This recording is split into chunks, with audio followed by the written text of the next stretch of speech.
In the heart of America, small businesses are the backbone of the economy. But these small businesses are facing a growing storm as they struggle to survive the effects of tariffs imposed by the Trump administration. A report in the New York Times on March 1st, based on a survey of nearly 100 small businesses importing goods from China, reveals the deepening distress caused by President Trump's tariffs. Mr. Trump's targeting of China has thrown millions of small businesses into turmoil. American businesses, not Chinese suppliers, were shouldering the cost of tariffs. They're forced to choose between cutting their own earnings or raising prices for consumers. Turning to domestic alternatives was usually not viable because they were more expensive, the quality was inferior, and there were fewer options. This whole policy is based, in my view, on a fallacy and a fantasy. The fallacy is that the foreign country pays for these tariffs. Wrong. I'm a U.S. citizen with a U.S. company. I'm the one paying for these tariffs. According to the U.S. Chamber of Commerce, there are 33.2 million small businesses in the United States, and they represent 44% of the country's GDP. These small businesses are also responsible for a significant portion of U.S. imports, particularly from China.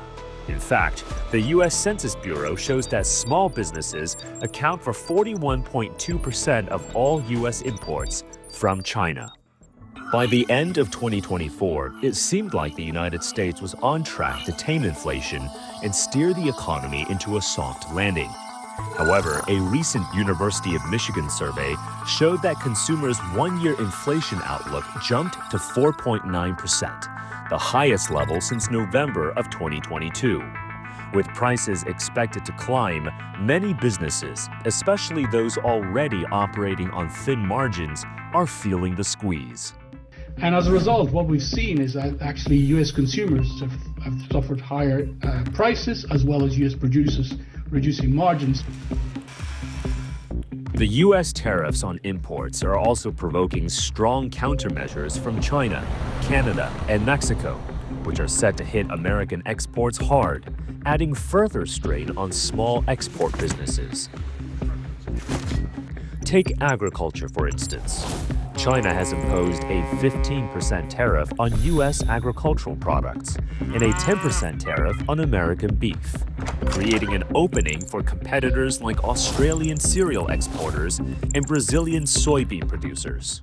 Once again, it's small American farmers, many of whom run family-owned businesses, who will bear the brunt of these trade tensions.